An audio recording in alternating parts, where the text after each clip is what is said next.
everybody, it's me, Kenny K.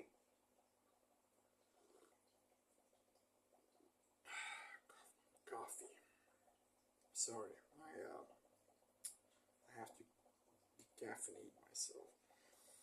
Return of the Living Dead from 1985, directed by Dan O'Bannon. It gets a 7.3 on IMDb, and I'm giving it a 7.5.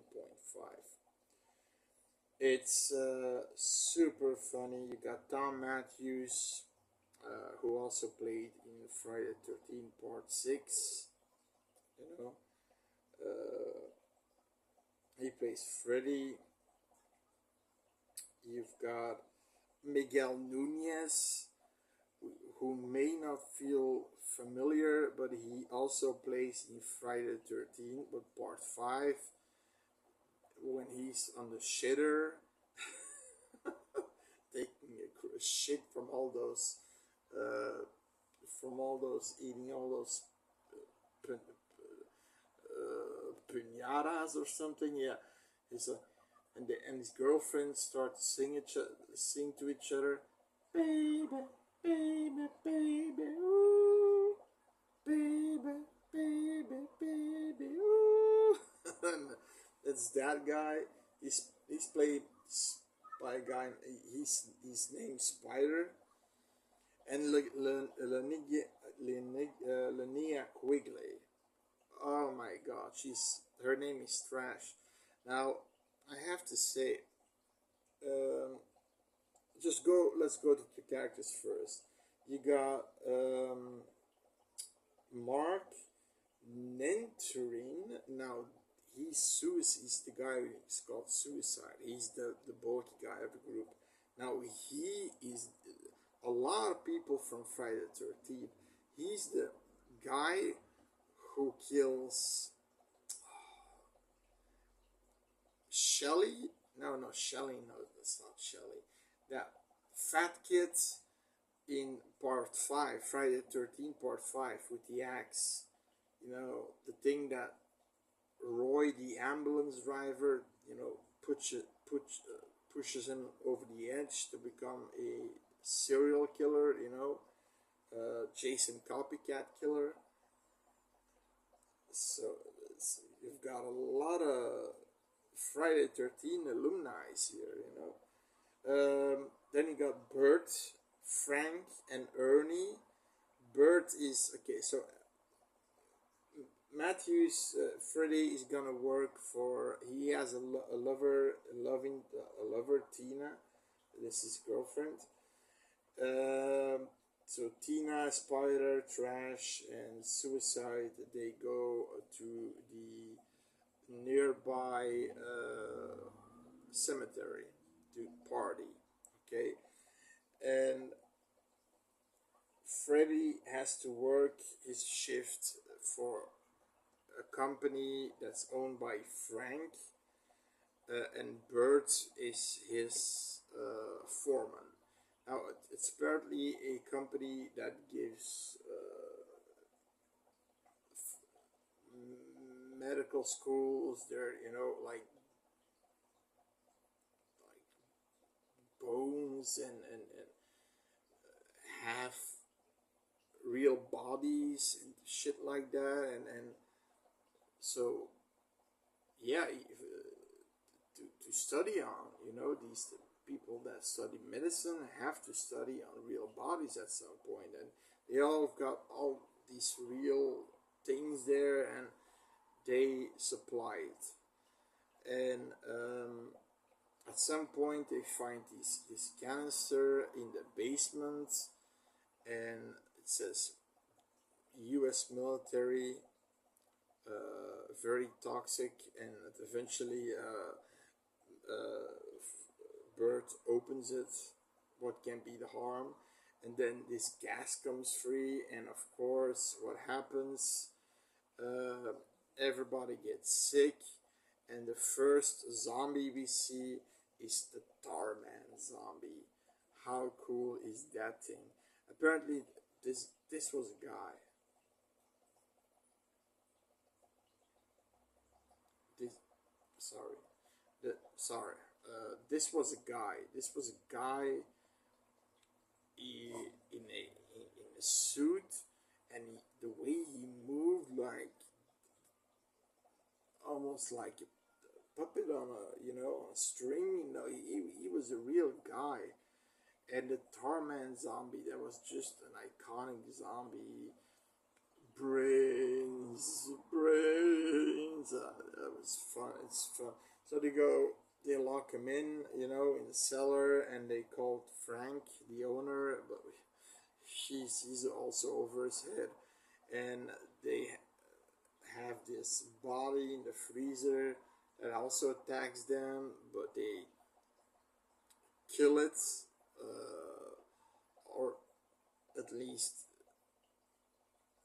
neutralize it for a moment, uh, and they go to the corner. Ernie. Now this guy is, I think, he's blonde. He has this a Ruger handgun, which is basically the same handguns the Nazis used. The guy says German expressions. I'm not sure if this is implied, but it feels to me that it's implied that Ernie is a neo-Nazi.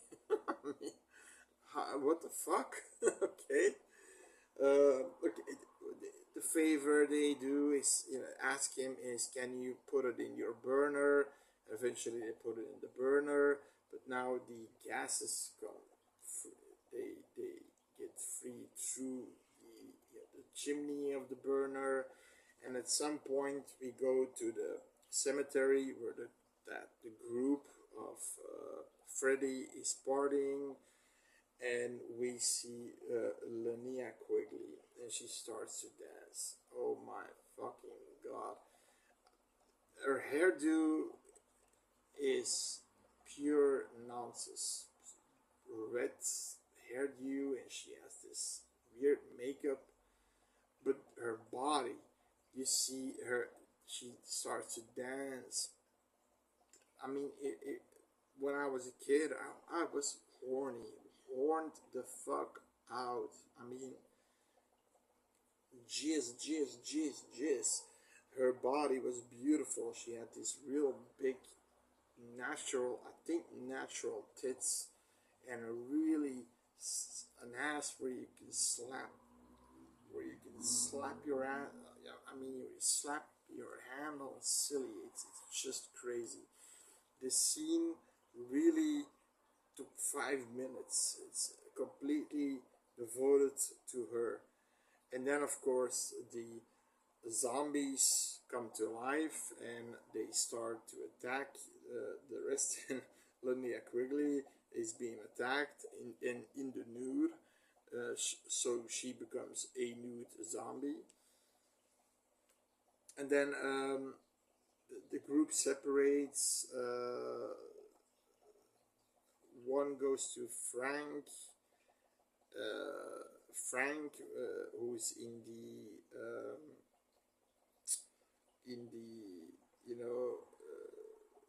medicine, the medicine factory.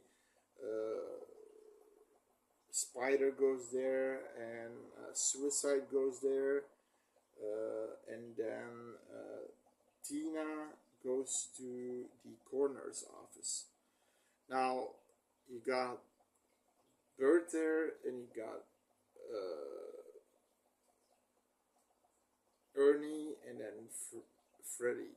Now Freddy and Bert aren't feeling that well because, well, while they were attacked by the body out of the fridge, they got bitten by it. So no, it's not. No, it's not that they got bitten by it, but they got all the toxic gas in their face, so they're feeling really poorly. And the fact is, they're changing in the living dead. Now,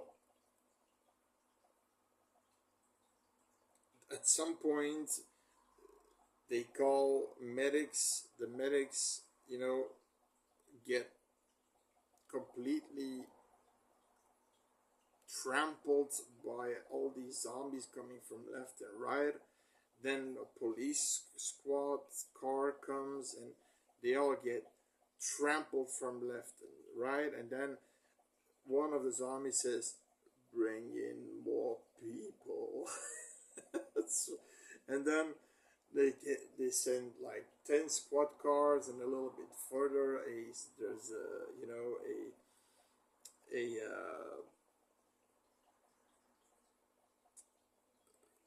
there's all these cop cars blocking the streets, uh, and the cars they send in, they're like 5 or 10 cars. They all get attacked from left to right. Nobody really get. And but the thing is, they're not easy to kill. Not easy to kill. I think even a headshot doesn't kill them. You gotta burn them, and that's the only way you can kill them. So they get attacked from all sides, and then they attack like I said,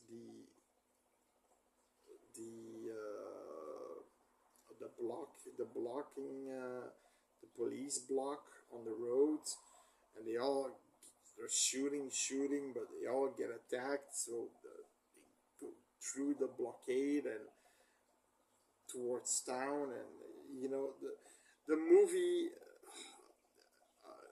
It's just funny. It's great. There's some gore. Um, it's the perfect evening popcorn movie you're gonna get. It's you got a coroner that has blonde hair, a Rutger Nazi pistol, and says Nazi quotes. What do you want more?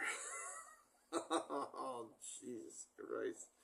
And I mean, and Frank is, I'm gonna handle this. I'm gonna handle this. He thinks he's gonna handle this. He's gonna handle this.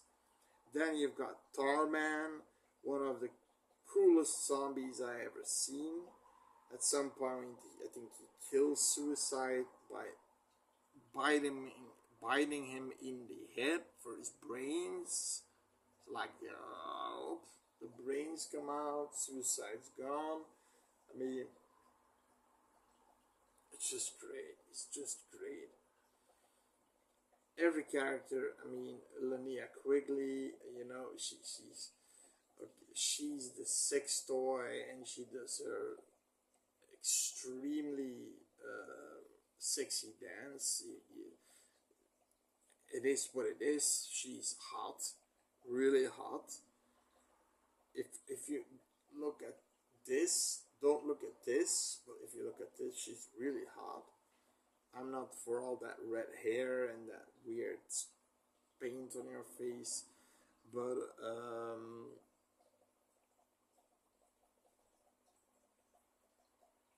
the, the character developments are really good. There isn't one character that I really had a problem with.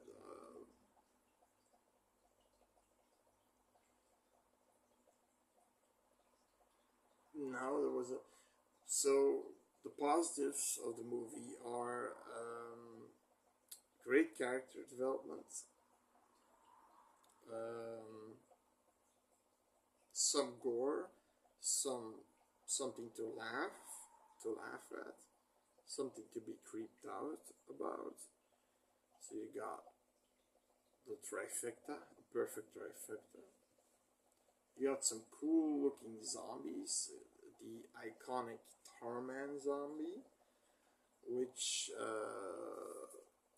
is used in a lot of, you know, a lot of movies as a reference. Uh,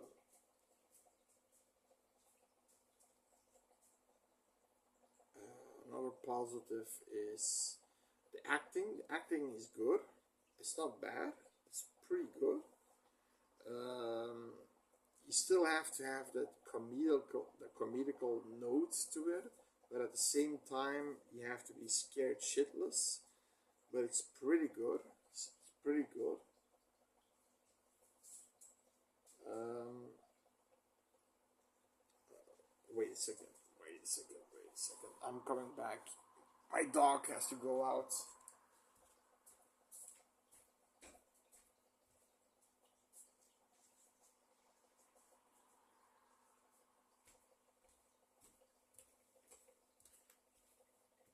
Yes, sirree, Bob. No, like I said, the characters. I mean, the acting is good.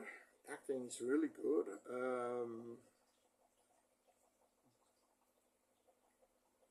Are there any negatives?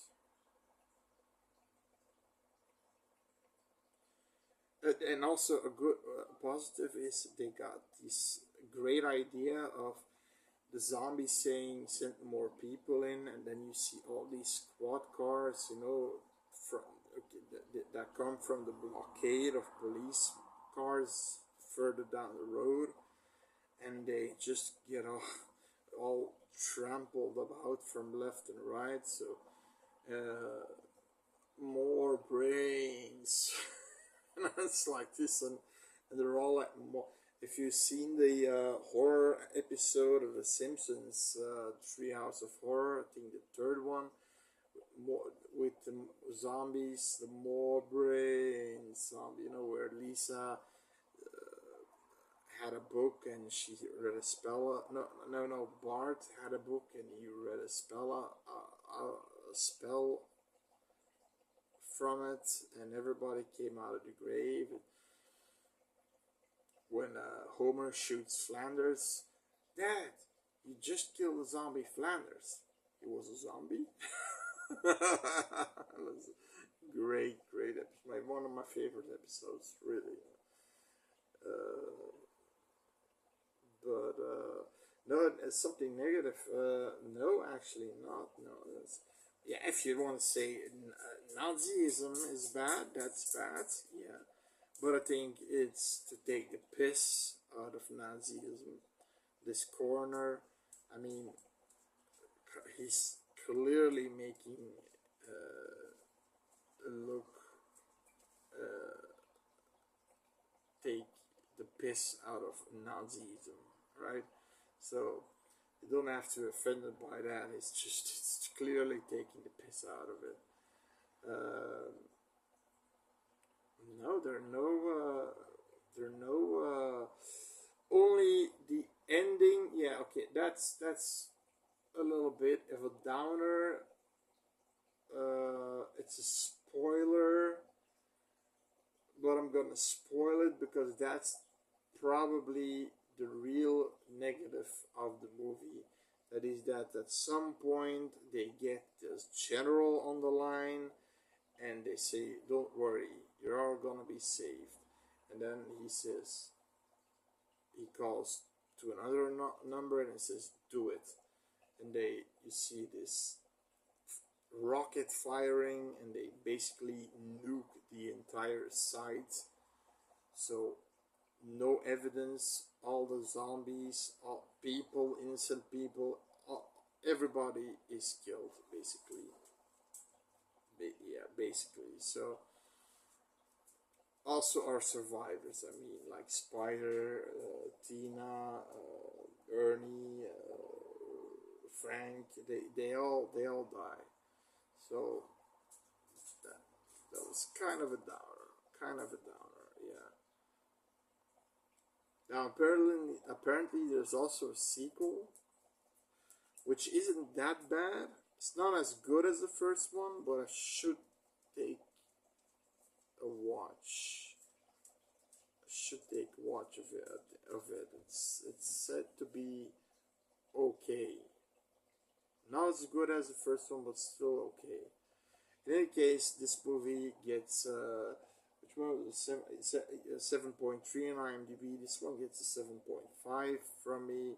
If you've never seen Return of the Living Dead, then I highly recommend watching this movie because it's a horror comedy with the perfect trifecta: gore, creepiness, and humor.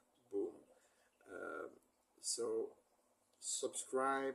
Let's go to this mini horror community where we can talk horror, talk shop about horror, and see you next time.